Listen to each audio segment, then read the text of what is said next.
Mari kita berdoa. Tuhan, terima kasih.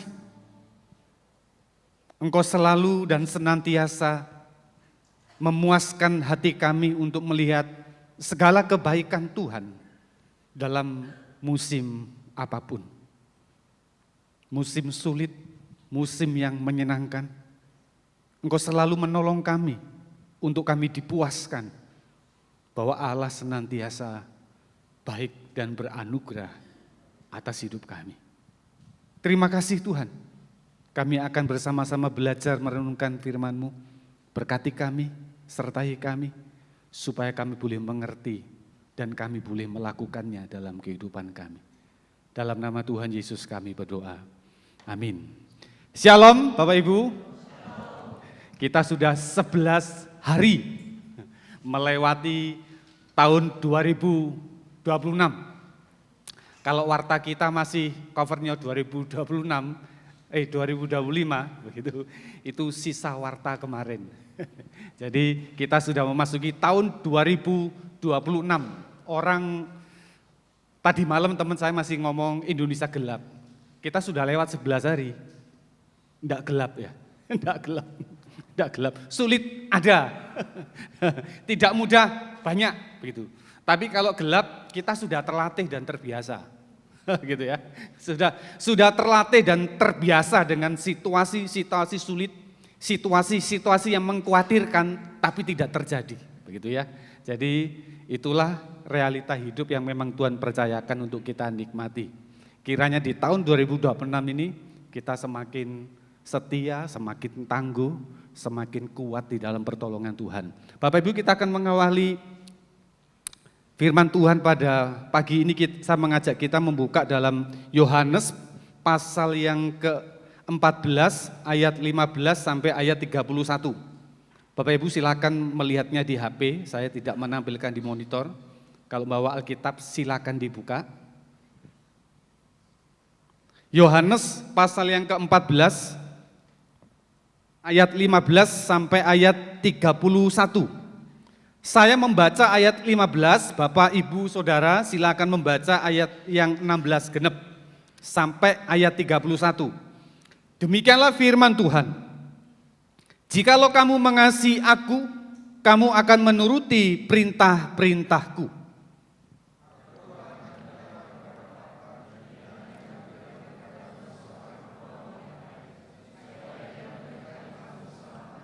Yaitu roh kebenaran. Dunia tidak dapat menerima dia, sebab dunia tidak melihat dia dan tidak mengenal dia. Namun kamu mengenal dia, sebab ia menyertai kamu dan akan tinggal di dalam kamu.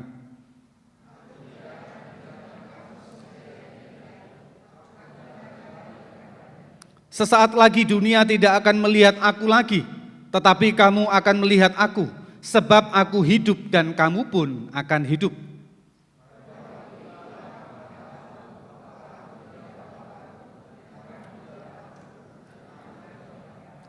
Siapa yang memegang perintah-perintahku dan melakukannya, dialah yang mengasihi aku.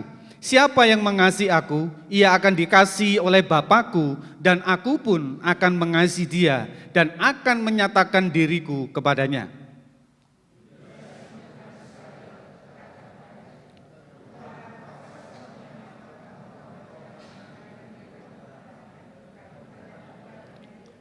Jawab Yesus, jika seorang mengasihi aku, ia menuruti firman-Ku, dan Bapa-Ku akan mengasihi dia, dan kami akan datang kepadanya dan tinggal bersama-sama dengan dia.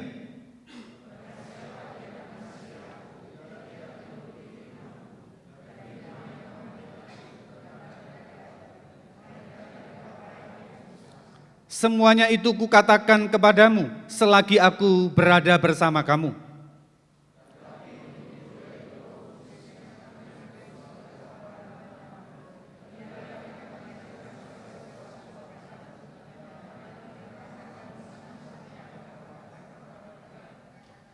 Damai sejahtera aku tinggalkan bagimu, damai sejahteraku kuberikan kepadamu, dan aku memberi kepadamu tidak seperti dunia memberi.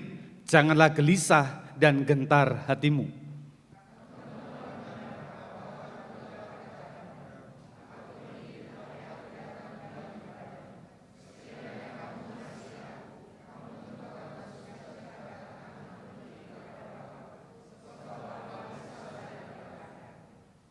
Sekarang juga aku mengatakannya kepadamu sebelum hal itu terjadi, supaya kamu percaya apabila hal itu terjadi.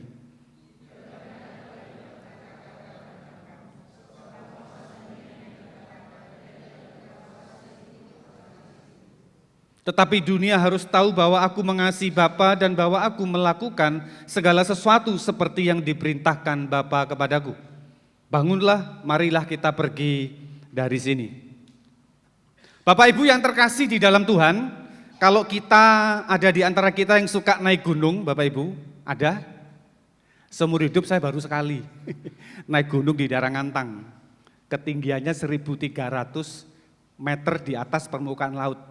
Tapi ke gunungnya naiknya mulai dari dari 500 meter. Kita naik mobil dulu, naik 500 baru jalan kaki. Jadi cuma separuh lebih sedikit begitu ya. Bapak Ibu, di Gunung Everest, ya Bapak Ibu kalau pernah ke sana atau ke Nepal begitu, Gunung Everest ini adalah salah satu gunung tertinggi. Karena ada yang lebih tinggi lagi kalau diukur dari dasar laut itu ada yang lebih tinggi lagi. Gunung Everest ini gunung yang tertinggi dan Gunung Everest ini menjadi sesuatu yang menjadi tantangan bagi para pendaki dunia, termasuk pendaki Indonesia. Itu adalah 2 pendaki Indonesia tahun 2018 yang membawa bendera merah putih.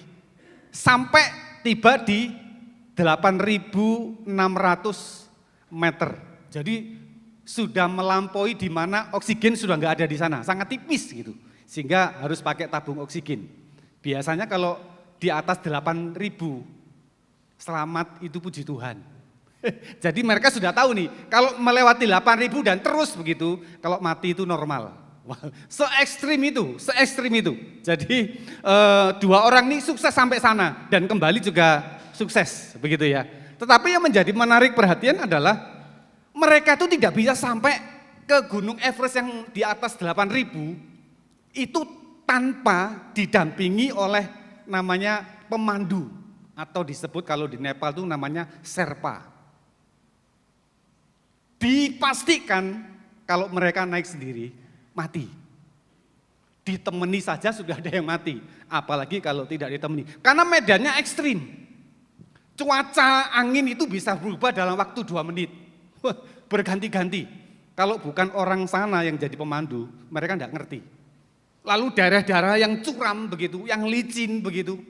Dan suhu itu di bawah -25 sampai -40. Jadi kalau mati di sana nggak usah dibawa turun. Beku di sana, awet di sana. Kalau dia bawa ya mati lagi. Karena bawa diri aja sudah berat. Sangat ekstrim Bapak Ibu. Yang tahu hanya para Sherpa yang memang orang lokal di daerah Gunung Everest ini. Yang di luar itu enggak boleh. Saya sempat baca itu anggaran untuk naik ke sana itu 600 juta. Gede banget, 600 juta. Jadi itu bukan perjalanan yang ringan, bukan perjalanan yang mudah. Orang kalau sudah mau naik di atas 8.000 begitu, dia sudah harus tahu. Kalau pulang tinggal nama itu wajar. Karena itu medan yang sulit. Jadi kita bisa merasakan begitu sulitnya naik ke Gunung Everest ini tanpa pemandu. Tapi kalau sudah sampai puncak Bapak Ibu, pemandunya nggak ikut foto. Ya toh, pemandunya sudah sampai dulu, baru pendakinya kan nyusul. Jadi pemandu itu bawa bekal, bawa semuanya begitu. Bayangkan kalau pendaki itu yang bawa itu, nggak sampai. Pemandu ini orang-orang yang terlatih begitu detail begitu, sehingga dia bisa berkali-kali naik sampai 8.000 lebih itu lalu turun. Karena memang ini orang-orang yang terlatih dengan baik. Tapi kalau foto enggak ikut. Foto enggak ikut, harusnya ikut kan, tapi enggak ikut. Kenapa? Aktornya memang pendakinya, tetapi pendaki itu tidak akan pernah sampai kalau tidak ada para Sherpa. Bapak Ibu yang terkasih di dalam Tuhan, Tuhan Yesus juga menggambarkan dunia yang kita hidupi, yang dipercayakan Tuhan untuk kita tinggal, gitu, untuk kita bekerja, cari uang, kita bertumbuh, bukan dunia yang mudah. Dunia yang jahat, dunia yang gelap. Yang setiap detik, setiap menit, setiap jam itu bisa menghancurkan hidup kita, bisa melenyapkan iman kita. Bapak Ibu, ini bukan sesuatu yang hal yang ringan. Tapi itulah kenyataannya. Ketika Tuhan berkata kepada para murid-murid begitu, dunia ini, Yohanes itu sering memunculkan kata dunia. Dunia itu bukan soal sesuatu yang bisa kita hasilkan di dunia, tetapi berbicara soal kekuatan yang tidak terlihat, yang setiap saat bisa menggoncangkan, bisa melelahkan, dan bisa membuat kita menyerah melewati hidup ini. Yang pertama kita akan merenungkan satu poin, yaitu peperangan ini tidak bisa kita menangkan. Peperangan yang tidak bisa dimenangkan. Bapak Ibu, dunia ini peperangan yang tidak bisa kita menangkan. Tidak bisa kita taklukkan dengan kekuatan diri kita sendiri. Di pasal 14, Yesus itu ayat 1 sampai 14 berbicara sesuatu yang abstrak. Berbicara tentang surga, itu abstrak. Para murid tidak ngerti, tidak pernah lihat begitu. Lalu berbicara soal Bapa, tambah lagi abstrak. Lalu berbicara soal jalan, kebenaran, itu abstrak begitu. Tetapi di ayat 15 sampai 31, Tuhan Yesus berbicara tentang sesuatu yang real, sesuatu yang nyata, yang bisa dilihat, bisa dihadapi, dan Tuhan Yesus memastikan para murid tidak akan sanggup dan bisa melewati dunia yang gelap ini dengan kekuatan mereka sendiri. Ayat 17 Tuhan Yesus itu seperti memperlihatkan bahwa ayat 17 berkata demikian. Yaitu roh kebenaran, dunia tidak menerima dia sebab dunia tidak melihat Yesus dan tidak mengenal Yesus. Tuhan Yesus ingin memberitahu para murid dan memastikan dunia itu tidak menerima Injil. Dunia itu menolak aku. Artinya dunia ini mengambil satu posisi melawan kebenaran Tuhan. Melawan kebenaran Allah di dalam Kristus. Itu satu kondisi dunia yang gelap. Tempat di mana ajaran Yesus, ajaran Alkitab, kebenaran firman Tuhan bertolak belakang dengan sistem dunia yang jahat. Bapak Ibu, makanya di ayat Yohanes 14 ayat 6 Tuhan Yesus berkata, akulah jalan, akulah kebenaran, akulah hidup. Jangan hanya dimengerti Yesus itu satu-satunya jalan untuk surga, itu betul.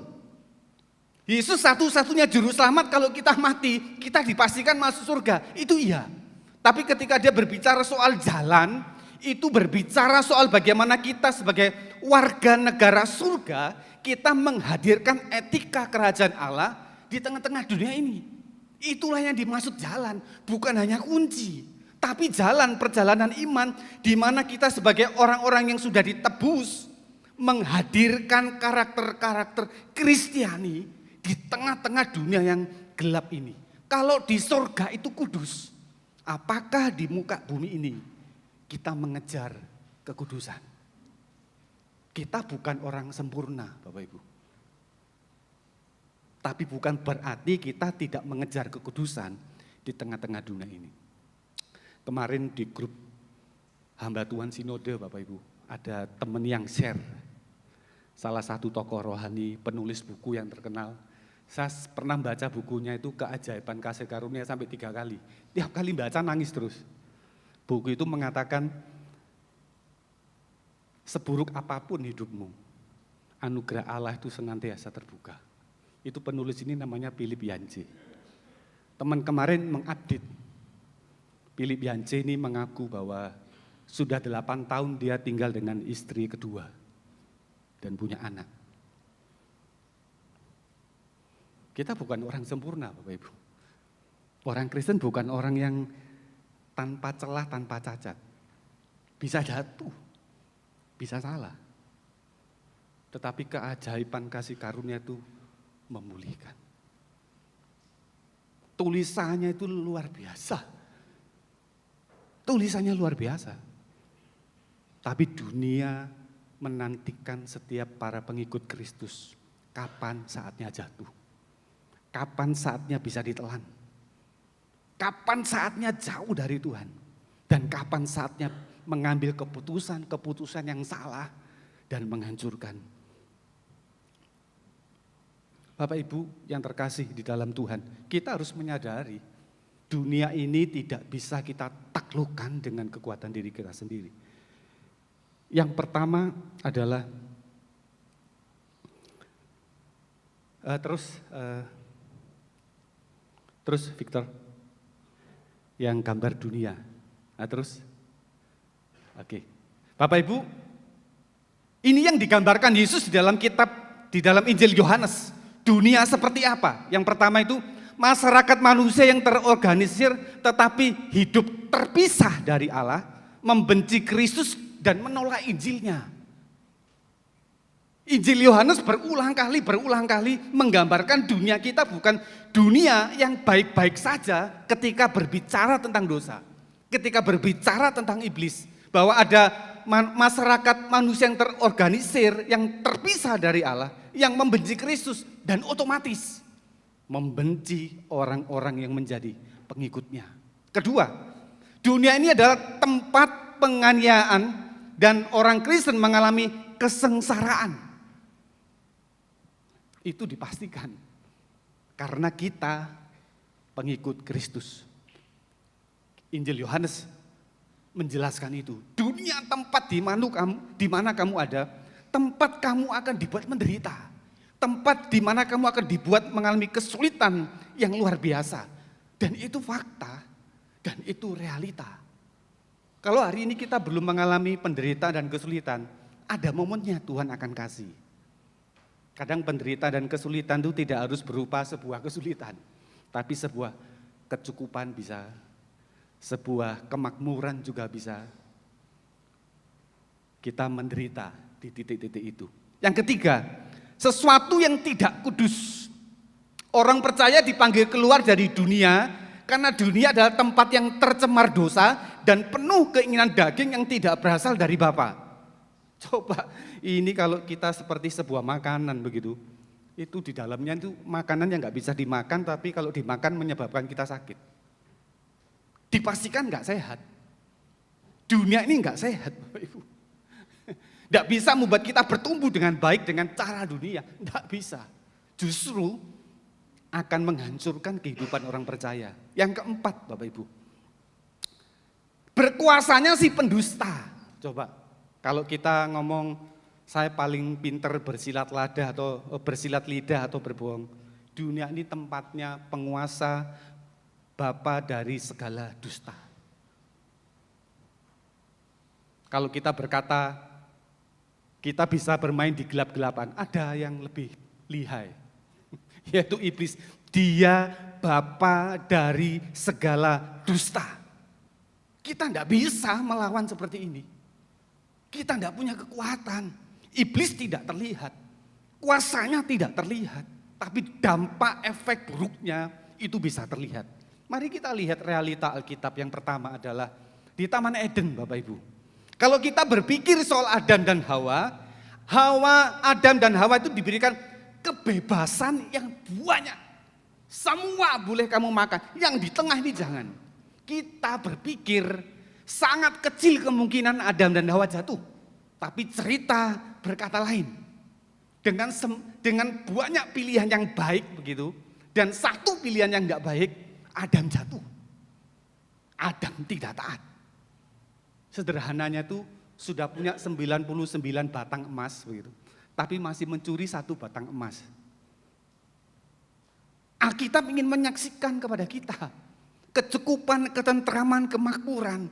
Bukan berarti orang itu kebal. Tetapi justru bisa sebaliknya. Dengan pilihan salah yang hanya satu. Dan sesuatu yang baik itu lebih banyak. Belum tentu kita bisa bertahan iman kita ketika kita mengandalkan kekuatan diri kita sendiri. Yang kedua, Bapak Abraham. Bapak orang beriman yang diberkati dengan keturunan dan berkat jasmani yang luar biasa. Tapi karena hanya ingin hidupnya aman, dia berbohong dan mengabaikan bahwa Tuhan sanggup menolong dia. Gitu. Bapak orang beriman di satu titik, di satu lemah, ketika dia mengandalkan pikirannya sendiri, kekuatannya sendiri, dia bisa berpindah posisi melawan Tuhan dengan ketidaktaatannya. Lalu yang ketiga, Paulus, Bapak Ibu. Kita masih ingat Paulus ini. Paulus itu di dalam Roma pasal 7 ayat 19 saya kutipkan separuhnya. Melainkan apa yang tidak aku kehendaki, yaitu yang jahat yang aku lakukan. Itu pergumulan Paulus sebagai orang percaya, sebagai orang yang menjadi pengikut Kristus. Ketika berjuang dengan kekuatannya sendiri untuk melakukan yang baik dan benar, justru yang jahat yang dilakukan. Justru yang gak benar itu dilakukan. Betul enggak ya? Tadi pagi saya bangun 3:30 Bapak Ibu. Buat teh tawar, tapi rotinya manis. Sama aja maunya tawar semua. Sambil minum teh, makan roti. Saya enggak pernah mengundang wajah ini untuk terlewat di muka saya. Teman saya, 2 tahun saya sudah enggak WA. WA terakhir itu WA yang suasananya enggak enak. Suasananya yang menuduh begitu. Dan akhirnya kita enggak pernah WA lagi. Pagi lagi minum teh, makan roti. Loh, wajah itu terlintas. Seret. Loh, kapan mintanya ya? Saya bilang dalam hati ini, semar iki rek. Kapan harus mengklarifikasi ucapan terakhir itu? Padahal saya paginya mau ibadah. Iya toh. Jadi ini seperti kayak perkataan Paulus, maunya mikirnya itu yang baik. Gitu loh. Maunya itu yang betul begitu. Tetapi ketika terlintas sesuatu yang enggak kita harapkan, lalu hati dan pikiran kita mengatakan sesuatu yang berbeda. Kita tidak pernah bisa mengalahkan pikiran-pikiran kita. Karena pikiran kita jauh lebih cerdas, jauh lebih bagus. Dan dunia yang dimana kita tinggal itu jauh lebih jahat. Seperti yang tidak pernah kita bayangkan. Rasul Paulus mengingatkan kepada setiap kita dan saya. Kalau kita bersandar kepada kekuatan diri kita sendiri, kita akan melakukan yang baik. Tetapi justru kita melakukan pilihan-pilihan yang tidak baik. Bapak Ibu bisa coba, Bapak Ibu bisa buktikan sendiri. Ketika kita mengabaikan pertolongan Tuhan dalam dunia yang jahat, yang gelap ini, hidup kita akan gelap. Bapak Ibu dalam sebuah, kalau kita bikin skripsi gitu ya, atau bikin tesis, biasanya kita tuh melakukan survei dari para audiens begitu. Biasanya kalau dalam survei itu ada margin of error. Margin of error itu maksimalnya 5. Kalau 2 itu bagus. Presisinya luar biasa kalau 2%. Misal dari 100 orang begitu, yang ngomong enak itu, yang ngomong baik itu 98. Yang ngomong 2 orang enggak, itu bisa diabaikan. Memang ini baik ini orangnya. Gitu. Atau batas yang paling maksimal itu 5. 95 itu ngomong baik. Tapi 5-nya itu ngomong enggak baik. Itu bisa diabaikan yang 5 itu. Margin of error. Saya khawatir kita sebaliknya. Kita hanya bisa 25% yang baik. Tapi 95-98% kita akan banyak melakukan kesalahan. Kita akan banyak jatuh di dalam dosa. Kita akan ikuti apa maunya dunia. Kita akan ikuti apa maunya saya. 1 Petrus pasal 5 ayat 8 berkata, iblis itu seperti singa yang mengaum-ngaum siap menelan kita. Ini loh, ujung dari semua cerita ini begitu. Petrus menyimpulkan dalam kitab Petrus bahwa iblis itu seperti singa yang mengaum-ngaum siap menelan kita, membinasakan dan menghancurkan kita dan keluarga kita. Kita mungkin kuat, kita mungkin bisa berjalan dalam kebenaran Tuhan, tetapi orang-orang di sekitar kita belum tentu. Iblis tidak membiarkan kita punya celah sedikit saja untuk menang, tapi iblis memastikan kita punya celah yang besar untuk kita dijatuhkan. Bapak Ibu, Jangan terus berdoa untuk istri, untuk anak, untuk suami, dan orang di sekitarmu hanya masa depannya bagus. Kerjaannya bagus. Tidak salah. Dapat jodoh yang tepat. Tidak salah. Berdoalah untuk rohaninya. Berdoalah untuk hidupnya. Itu jauh lebih penting daripada kita hanya berdoa untuk sesuatu yang berkenaan dengan berkat-berkat fisik. Karena dunia di sekitar kita tuh sangat menakutkan. Iblis setiap saat seperti singa yang siap menunggu kita jatuh. Bukan hanya siap menunggu kita jatuh, siap menelan kita. Orang-orang di sekitar kita. Berdoalah setiap hari. Supaya anak-anak kita tuh imannya bertumbuh. Supaya suami kita ketika bekerja begitu, dia mengambil pilihan-pilihan yang benar dalam pekerjaan. Berdoalah untuk istri gitu. Ketika mendidik anak atau dia bekerja, dia pun sama. Tuhan jaga hidupnya, jaga imannya. Tetap terpelihara di dalam Tuhan. Karena setiap saat iblis itu menanti kita jatuh. Tuhan Yesus menyadari ini. Maka di ayat 26 dikatakan, aku memberikan penghibur, yaitu Roh Kudus, yang akan diutus oleh Bapa dalam namaku.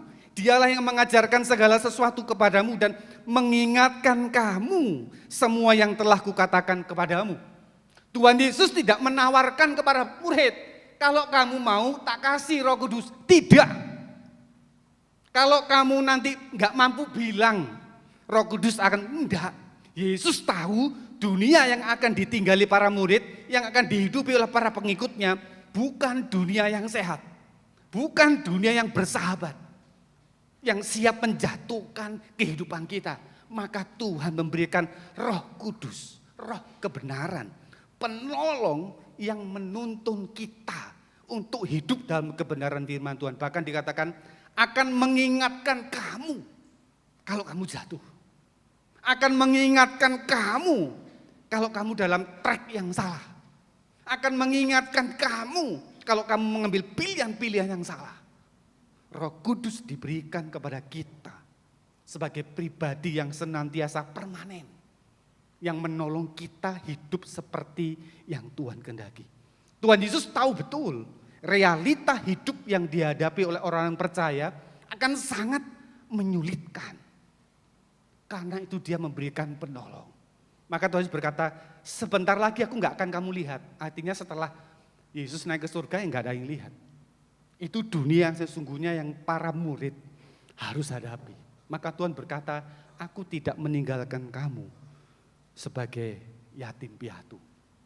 Kita disebut yatim piatu. Sangat rentan. Tidak ada yang menjamin. Tidak ada pemimpinnya. Tidak ada yang mengcover. Tapi Tuhan Yesus pastikan dia memberikan Roh Kudus untuk kita. Bapak Ibu, berdoalah terus kepada Tuhan. Berdoalah kepada Roh Kudus yang diberikan kepada kita. Supaya kita mengalami kemenangan kecil dalam kehidupan kita. Kita tidak bisa mengalahkan dunia di sekitar kita dengan kekuatan diri kita sendiri. Lalu kedua, pertolongan Roh Kudus itu menghasilkan buah roh.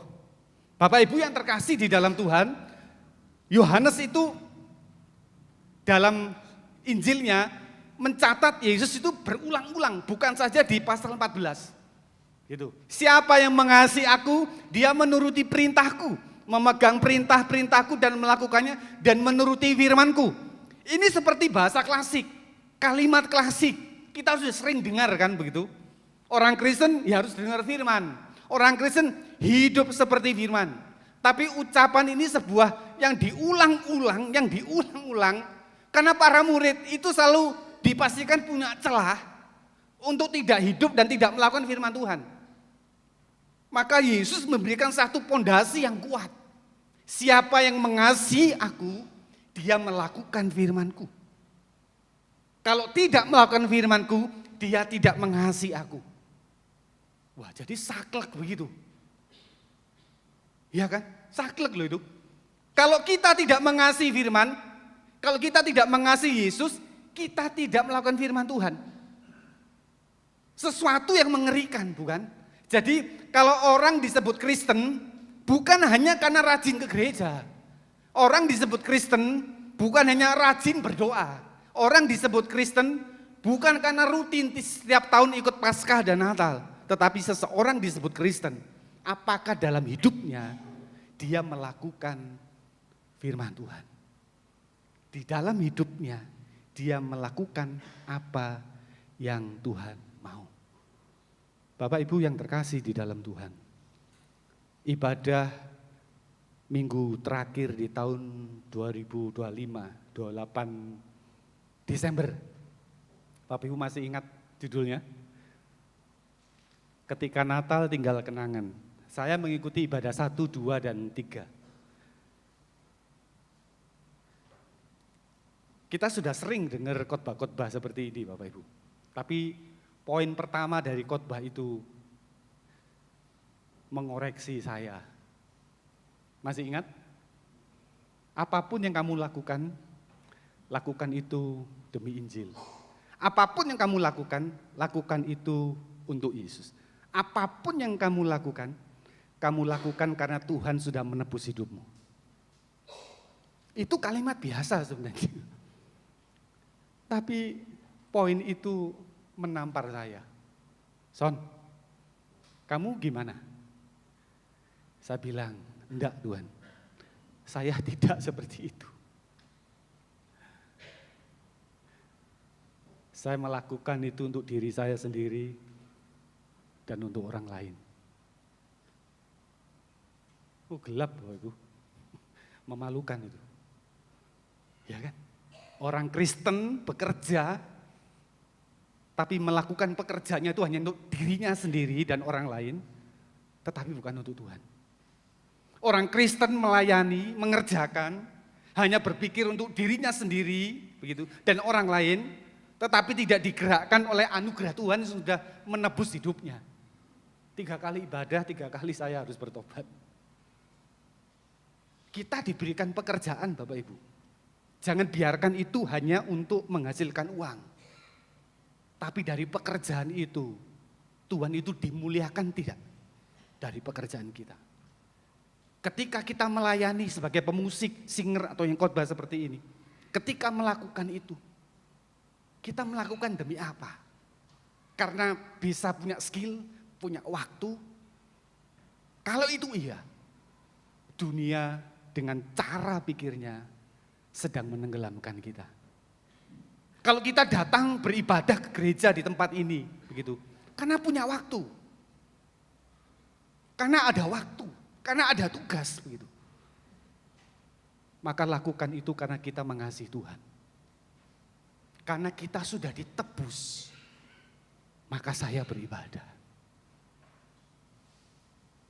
Minggu terakhir penutup 2025 itu menjadi minggu spesial. Karena waktu Natal saya panitia, jadi sibuk kemana-mana. Tapi itu menjadi minggu spesial yang mengingatkan.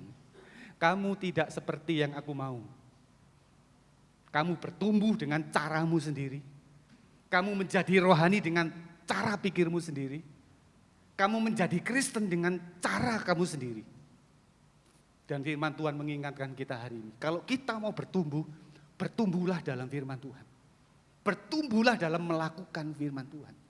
Menjadi orang Kristen seperti apa? Orang Kristen yang melakukan firman Tuhan. Tuhan mempercayakan kepada kita tanggung jawab dalam hidup. Lakukan itu untuk Tuhan. Lakukan itu karena kita mengasihi Tuhan. Kiranya Tuhan menolong dan memberkati kita. Mari kita berdoa.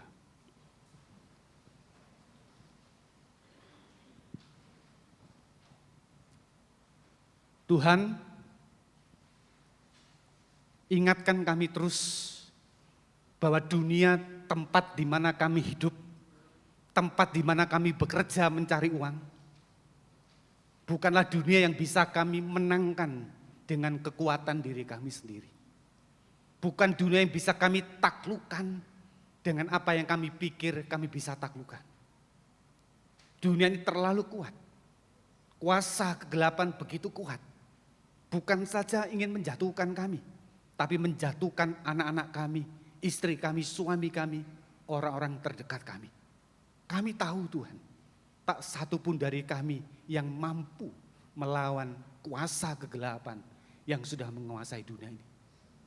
Dan kami bersyukur Engkau memberikan kami penolong, memberikan Roh Kudus yang mengingatkan, menuntun, menopang, bahkan mengangkat kami ketika kami jatuh dalam kesalahan-kesalahan yang kami lakukan. Terima kasih Tuhan, tolonglah kami menjadi orang Kristen seperti yang Tuhan kehendaki.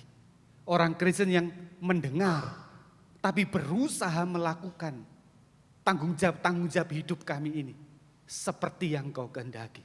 Ketika kami harus hidup jujur, itu karena kami mengasihi Engkau. Ketika kami harus mengasihi orang-orang di sekitar kami, itu karena kami mengasihi Tuhan. Kalau kami melayani di gereja ini, itu karena kami mengasihi Tuhan. Kalau kami harus memperhatikan orang-orang di sekitar kami, itu karena kami mengasihi Tuhan. Terima kasih Tuhan, tolonglah setiap kami menjadi orang Kristen seperti yang Engkau kehendaki. Di dalam nama Tuhan Yesus kami berdoa. Amin.